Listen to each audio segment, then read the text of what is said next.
Assalamu alaikum wa rahmatullahi wa barakatuh. Wa alaikum assalam wa rahmatullahi wa barakatuh. Sheikh, recently in a video, you were asked about the permissibility of eating at McDonald's or Burger King in the West. And this has caused a lot of controversy among the laymen, in which reputable da'is even have been put on the spot to try to refute this fatwa, in which they claim that they had actually seen in slaughterhouses how animals were being killed, in which they claimed that they saw with their own eyes that chickens were being killed with a nail gun, and that this is dead meat, and this meat goes to various fast food chains. Now, the question is, and many of the laymen in the comments sections, and there's people making videos of this, they're saying that America is not even a Christian country, as they separated the state from church, and majority of America are atheists. So, Yani, what defines a Christian country? I mean, we don't even know the religion of the butcher or how the animal was slaughtered. Okay, So, I got your question, inshallah, and I will answer it. But unfortunately, this may take a while. And unfortunately, people have the tendency to jump the gun. And this is not wise. And this is not logical. If you don't know, you should ask. Well, this goes the same with you, Sheikh. If you did not know, you should also ask. Okay, I agree. So let us look at the meat of animals that we're allowed to eat. Now, we're not talking about pork because this is known to all that is haram. We're not talking about dogs or lions and the likes because we know this is. We're talking about the normal beef, mutton, and buffaloes and camels and the likes. How can we eat such meat?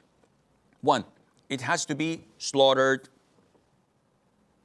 Two, the slaughterer, the butcher, has to be either a Muslim or someone who's a Jew or a Christian.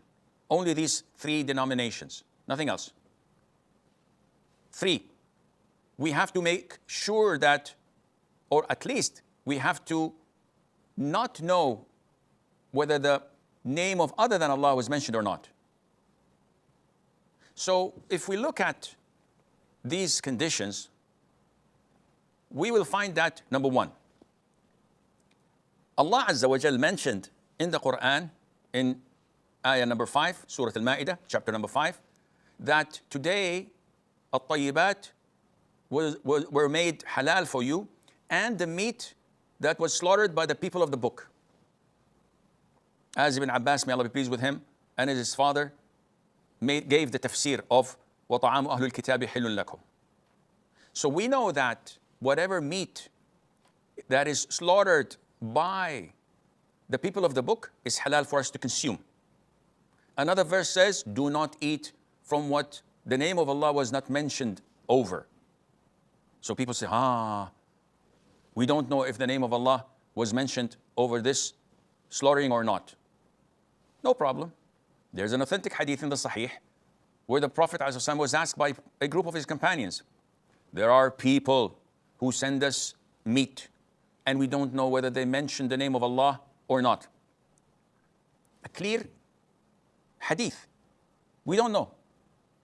The Prophet said, ﷺ, you mention the name of Allah, meaning before you eat, you say Bismillah, and eat.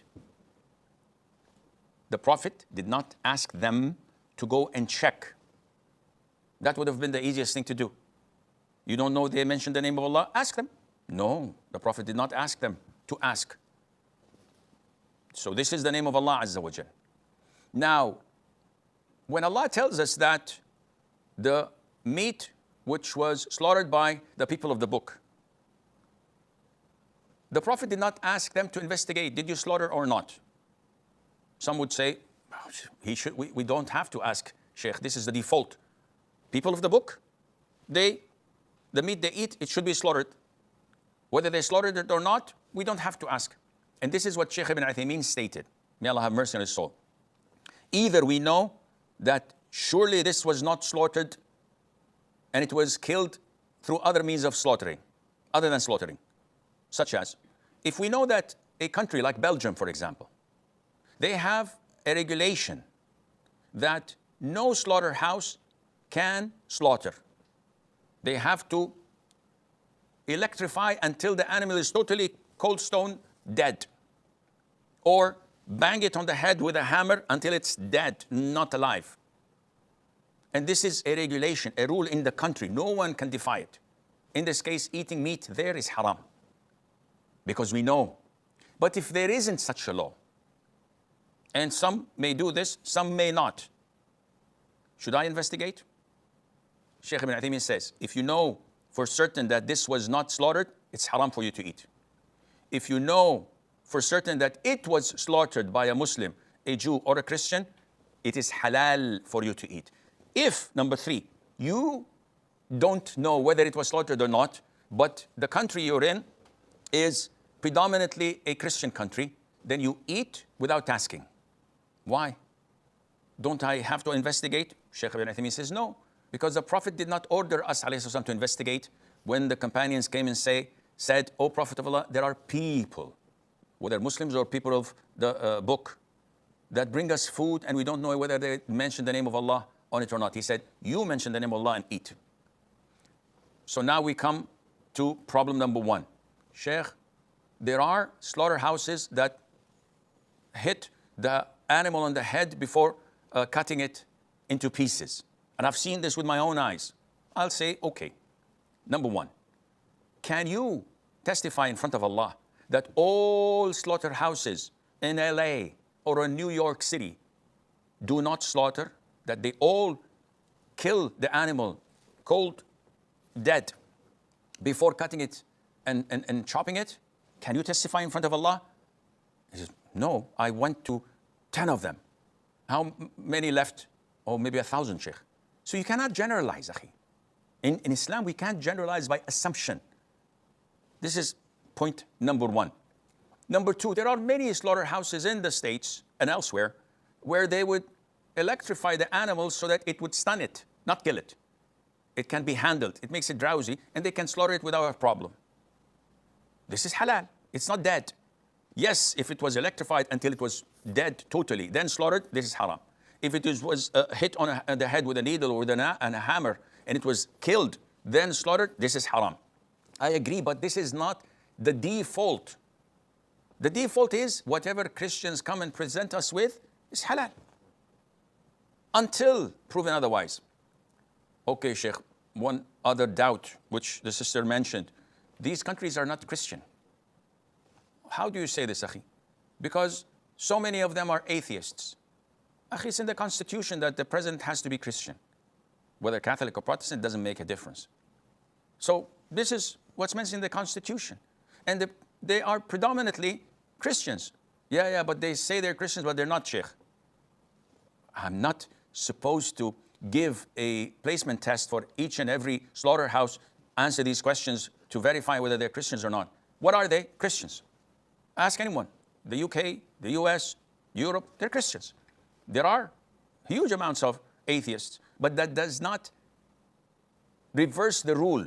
Allah says it's permissible for you to eat the meat that was slaughtered by the people of the book. He didn't go and say, ask and make a survey whether they're Christians or not. Likewise, if I go to Pakistan, predominantly Muslims, there are non-Muslims, deviant groups, mushriks, without calling the sects and cults, grave worshippers, kafir. So, what about Turkey? A secular country, 10-15% Alawis, atheists, don't know the Qur'an, don't know even the direction of the Qibla. I can't eat in Turkey? Oh, no, Sheikh, it's a predominantly Muslim country. They're Muslims. Okay. How would I know that they're practicing Muslims or grave worshippers or non-Muslims? Again, the default is they're Christians. They're people of the book. And the beautiful thing is, verse 5, Surah 5, mentions 2 things. The meat slaughtered by the people of the book and the women of the people of the book. And in both, it says we are allowed to consume the meat slaughtered, and we are allowed to marry women from the Christianity and Jewish beliefs.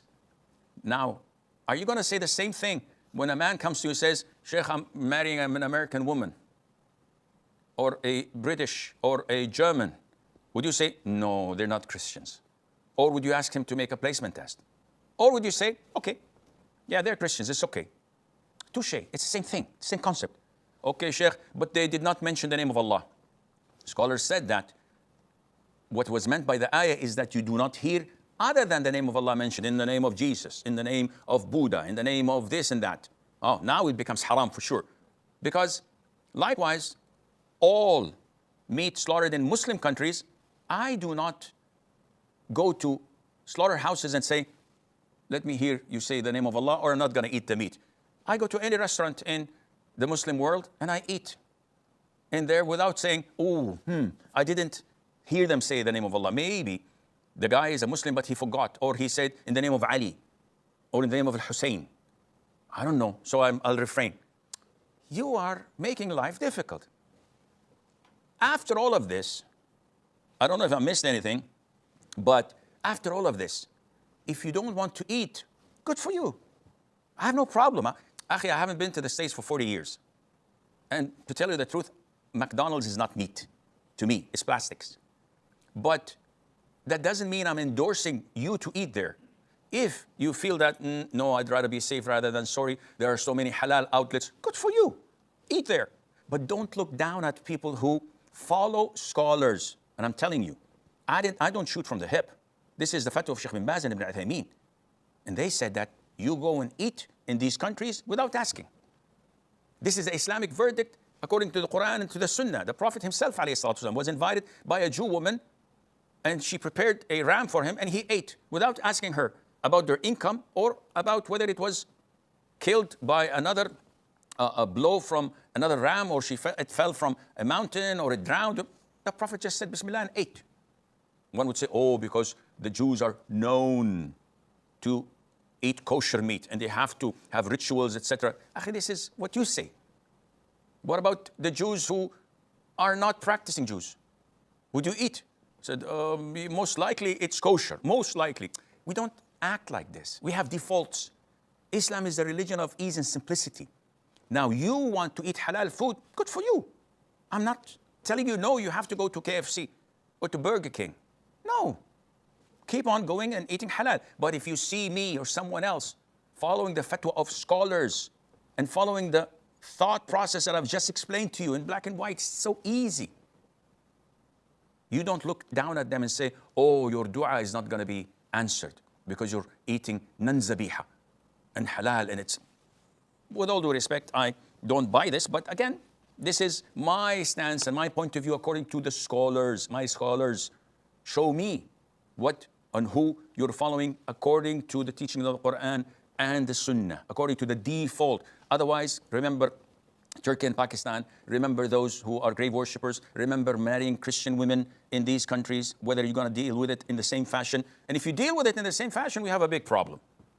Not of takfir, the people of the book, but this would be cascaded upon the Muslims. You will not consider me Muslim until you give me a placement test. Let me check Sheikh Asim's Aqidah. And this and that. And that's Houston, we do have a problem, and Allah knows best.